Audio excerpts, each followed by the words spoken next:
Trump sets his sights on crisis-hit Cuba after Iran action. Mexico, Central America and Cuba correspondent. Getty Images. A faded mural of Che Guevara on a wall with a man standing nearby.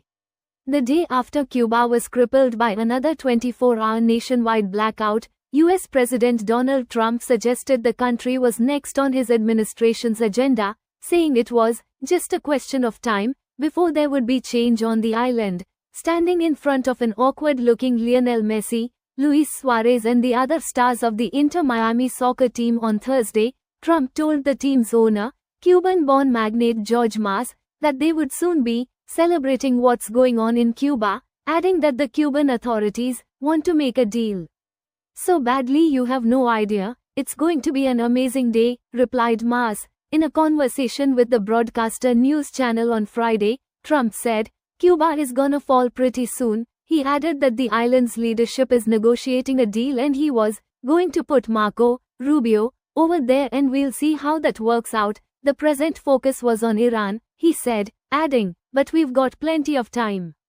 Cuba's ready." After 50 years, while the exact time frame is not clear, what emerges from Trump's latest comments is that he and his administration intend to keep up the pressure on Cuba as a key part of his plans in the region. The reference to putting the U.S. Secretary of State over there could hint at a possible trip for face-to-face negotiations. While that initially seems unlikely, this has been a year of unlikely events in the Americas, starting with the forced removal of Nicolas Maduro from power in Venezuela on the 3rd of January.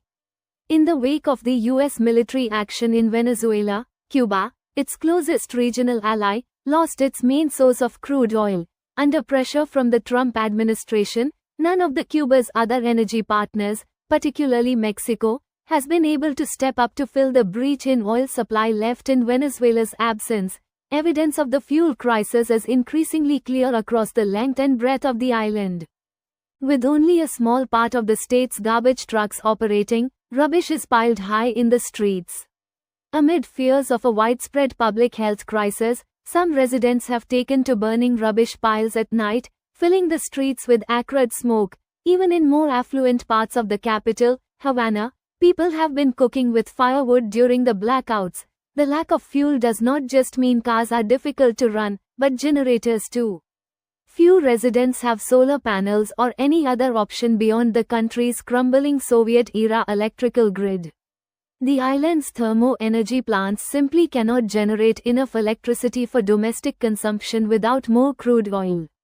In that context, Trump and Rubio have repeatedly indicated that it is not the time to ease off on squeezing the island as hard as possible. Such pressure may be a strategy to put Cuba in a weaker position at the negotiating table.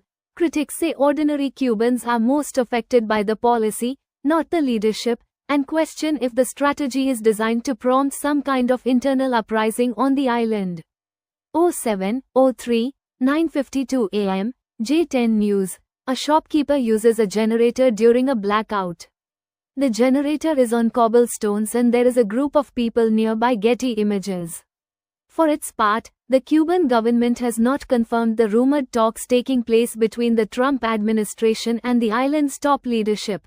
It has been reported that the point of contact in Havana has been Raúl Guillermo Rodríguez Castro, the grandson of Cuba's aged revolutionary leader, Raúl Castro.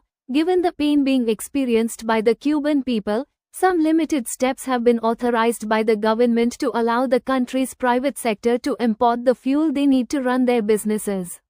But Cubans remain skeptical if this will make any significant difference to the crisis, as nationally these imports only represent a fraction of what the island needs to operate. Meanwhile, tourism, the island's main economic motor, has been affected, with airplanes unable to refuel in Havana. Air France is the latest international airline to suspend flights to Cuba amid the difficulties. While the weather remains cool in Cuba, people are at least able to sleep without power. But many are worried about how people will react to living through the island's intense summer temperatures without air conditioning or fans.